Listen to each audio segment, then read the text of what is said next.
All right. It says live.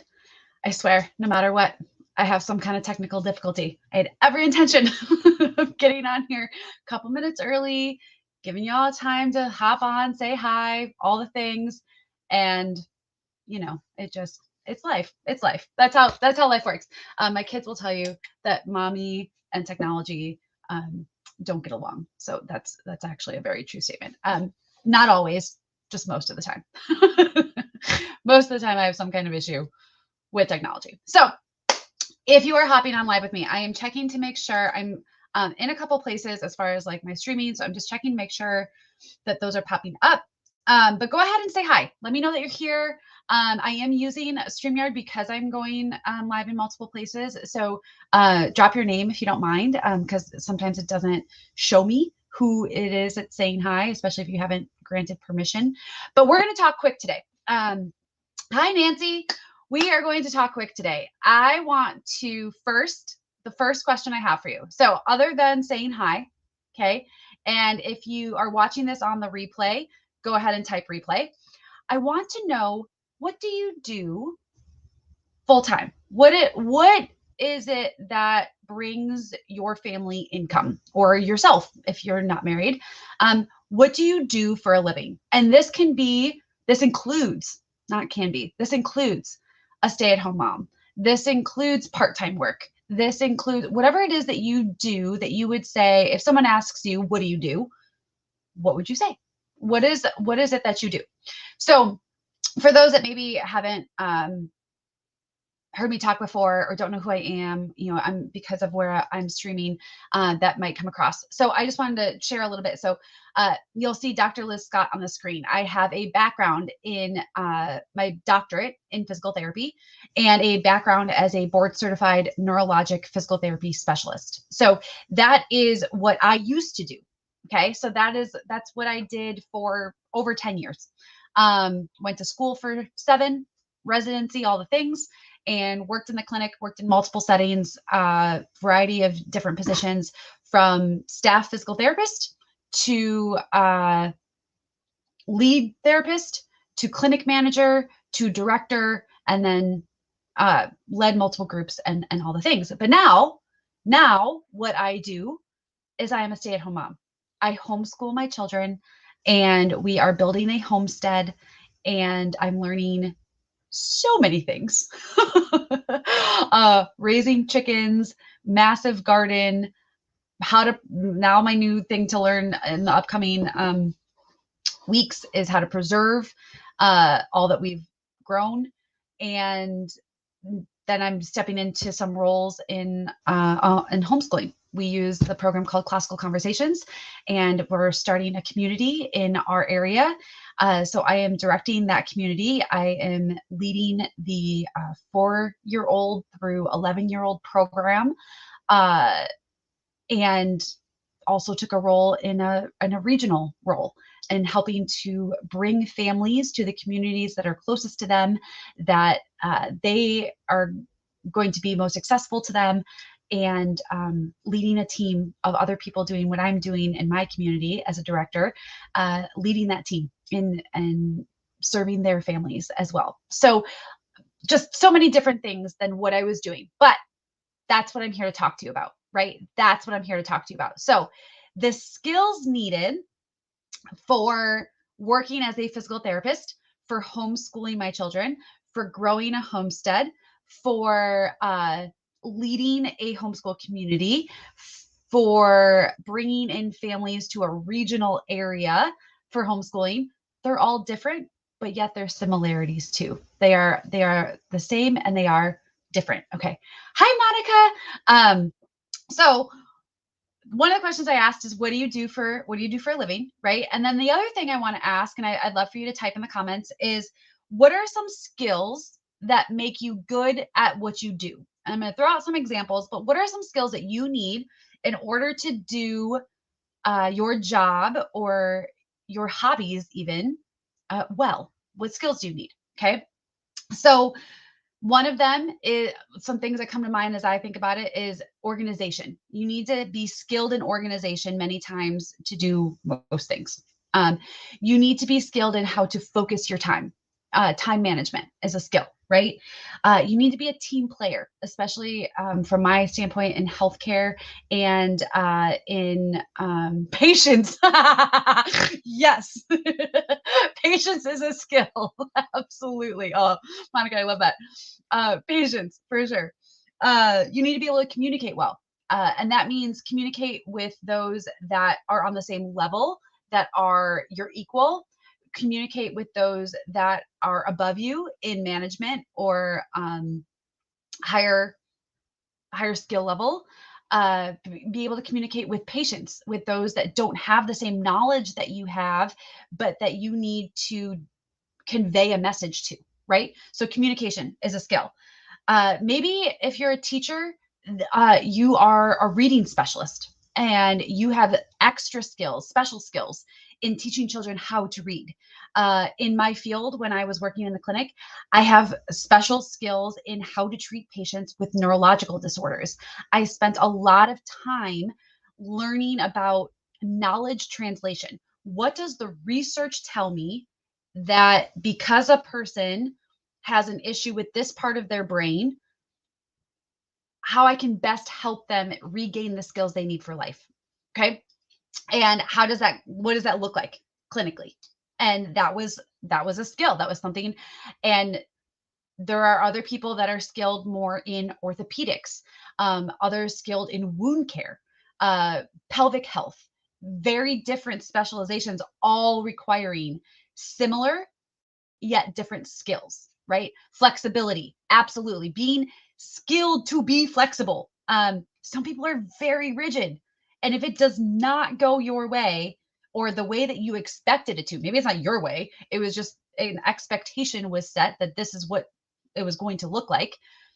If it doesn't go that way, everything is wrong. And you can't function like that all the time, right? You got to be flexible in how things go. Okay. So, I once heard someone say, and now I'm going to bring this all back. I once heard someone say that in the industry of network marketing, you are getting in depth personal development with the ability to make an income. And the reason for that is the focus is on how to become the best version of you while also sharing something. Um, in all of my career, actually, before I even had a career, beginning at the age of 20, now I'm going to reveal my age here, but for 16 years, I have been a part of the network marketing industry in some shape, way, or form. And that has taught me so much. I have been surrounded and poured into by some of the most amazing people that I've ever met, that I would have never otherwise met. And that happens all the time, right? We get involved in something. I can say that about the church I've joined. The people that I have met through church, I would never have met had I not been at that church. And so it is an opportunity for building community and for meeting new people and for surrounding yourself with people who are also wanting more of something. Maybe they're joining because they just need community. Great. You're going to find people like that. Maybe they're a part of it because they need a little extra income. You're going to find people that want that. So you will find an immense number of people that are going to pour into you, but it's also important to understand that the industry of network marketing is also skill-based, right? One of the things I have learned through network marketing is the skills of sales, but that translates to so much. By the time I got into my career at, to 24, 25, okay, I had been in the industry for 4 or 5 years, right? And through that, I had learned a lot about communication and personality styles and working with others and team playing and all of those things. So then, as a physical therapist, when I got into my roles of management and lead therapist, I was marketing to physicians. I was marketing my skills and the skills of my team to the physicians as to why they should send patients to our clinic and to my team over the hundreds of other physical therapy clinics in the area. I was working through lead management. I could pull up reports of referrals that had been placed for my specialty and the specialties of my team members, and find out, had those patients been scheduled? And if they hadn't been scheduled, reach out and offer them a place in our schedule and communicate with our receptionist as to the best way to do that, and how to communicate with those patients to encourage them to come to us versus other places, because I believed deeply in my skills as a physical therapist and in my team's skills and our ability to make a positive impact on our patients and improve their lives, improve their well-being, improve their quality of life. Okay. Taking a quick sip. So we're in Central Illinois, and there is this amazing little coffee shop. Ooh, you can't see that. It's blurred this way. There it is. Oh, there it is. It's called Common Grounds. Love it. Cute, super cute little coffee shop. Delicious farm to table food. Just amazing. So anyway, I digress. So once the patient was scheduled, okay, so I had to market to the physicians. I had to do the lead management to get the patient into the clinic. And then once the patient was scheduled, for an evaluation, myself and any of my team members had to help them discern what the root cause of their problem was, and then educate them on why we felt we could help them progress, why they should come and see us for twice a week for 4 to 6 weeks. And in my case, many times that's where it started. And then it would go to once every other week, and then would go to once a month. I had very long-term patient caseloads because of the population I treated. But you had to create that trust, that relationship with that patient, so that they felt like, yep, this is where I want to go. This is who I want to see. This is where I'm going to spend my time, my money, because I know and I feel and I am encouraged that by doing so, I'm going to see improvement in some shape, way, or form. So I also led a team, as I've talked about, right? And so in leading that team, it was skill development. It was taking all those skills. Ooh, my computer is going to die. It was taking those skills that I just talked about, and as we brought on team members, helping them develop those skills, because not everyone was as comfortable in referrals, in talking to physicians and marketing themselves, in calling patients, in following up with patients. So you'd have patients that would start with you, and then they wouldn't show up for an appointment, and then they didn't show up for another appointment, and then you're like, well, where'd they go? And you got to call, and you got to check in, and you got to say, hey, what's going on? And then you got to educate them on why they need to come back, because so many times it's like, well, this was hurting a little bit more, and so I didn't want to. No. That's why you're here. That's why you need to be here. Come in. Let's work this through together. Let's figure this out. And so it was a lot of that, right? So much of that translates to what I do now with Trinot, with health, with helping people feel better. The difference is that I'm not one-on-one in the clinic anymore. And it's because physically I can't. And that was a really hard pill to swallow, That was my livelihood. That was everything about what I did.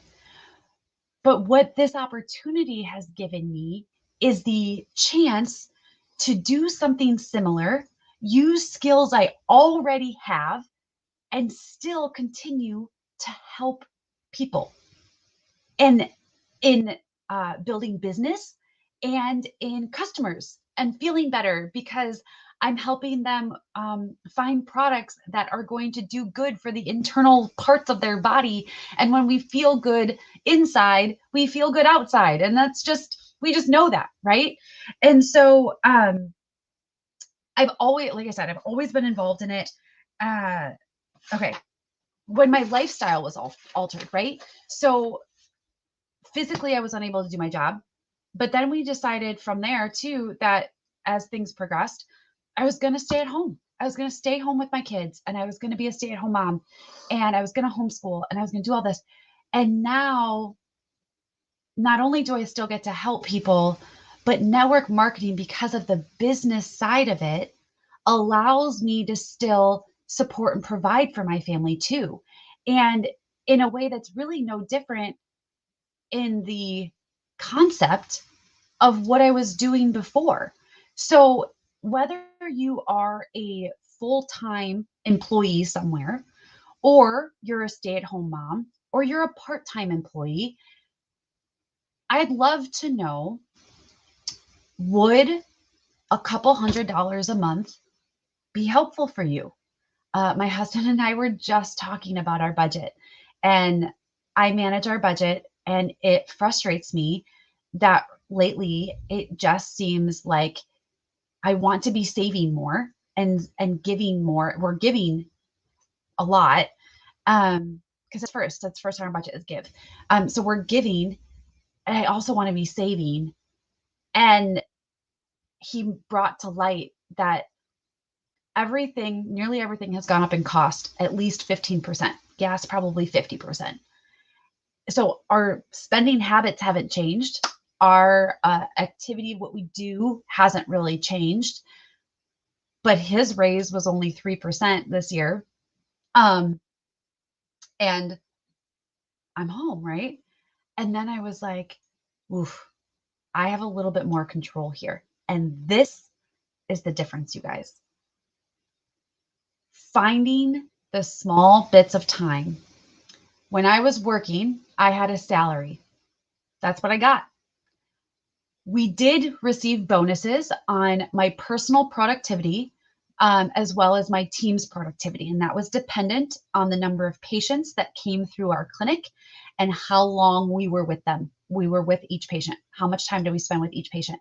So there were bonuses attached to that, monetary bonuses that could increase your your income for the year from a couple thousand or a couple hundred to a few thousand, probably more like five figures, maybe not six, but probably five figures in bonuses. Okay. And it was dependent on the time, on my productivity, what I did. The amount of time I work in my business will directly reflect in the income I bring in from a network marketing standpoint too.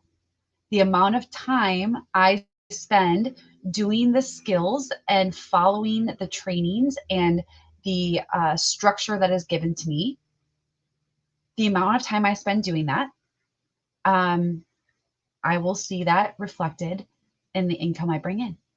So I just want to encourage you that I don't understand necessarily. Maybe this is naive. I don't know. I don't understand the negative stigma to network marketing. I believe so very strongly that some of the best products on the market you are going to find from a network marketing company. And will stand firm, and that some of the most amazing people you will ever meet, you are going to meet through a network marketing company. It's going to be different for everyone. I've been a part of multiple. You've got to decide that. That's got to be on you, your values, what you're looking for, what you're passionate about. I am passionate about the health of people, and from a mental, spiritual, physical, all of it. I am passionate about that. And that is reflected in everything that I put a priority on in my life. My time with Jesus, my family, our walk with our church. I am in training to be a biblical counselor. Why I homeschool my children, what we are doing from a standpoint of homesteading, and the network marketing company that I am a part of. It all is value based. And so I encourage you, for whatever reason it may be, community, income, personal development. I once had a mentor tell me that no matter what, if you joined a company, a network marketing company, and you participated in all the events and in all the trainings for 1 year, regardless of if you ever sold a product, you would be a better person because of that, because of the emphasis on personal development. And so do that. If that's what you need, if that's what you're looking for, do that. I can tell you that to start a business in network marketing, for me, when I, a little over 2 years ago, I bought a franchise. I purchased a fitness franchise. I started it. I purchased it. I purchased my territory from someone else, and it cost me almost $7,000 to purchase the franchise. Now, that didn't come. I had to build my website. I had to add to it, update it. I had to do all my marketing. I had to go, business to business, door to door, flyers, mom to mom, reach out, all the things. That was on me. And I did not, at just over the 18-month mark, I ended up having to sell the franchise because of life circumstances. And it was just at that point, after 18 months of owning it, that I was starting to see a return on my investment. Okay. In network marketing, and I'll just say with Trinot, with the company I'm part of, the most you would spend to start your business would be $1,000. And annually, you're going to pay $49.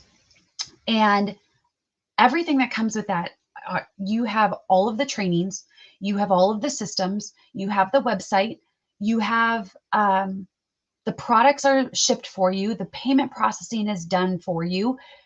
All you've got to do is develop the skills to share what you love and help others. And I'm telling you that you probably already have those skills. You probably already have the knowledge and the skills to do that. And so it's all there.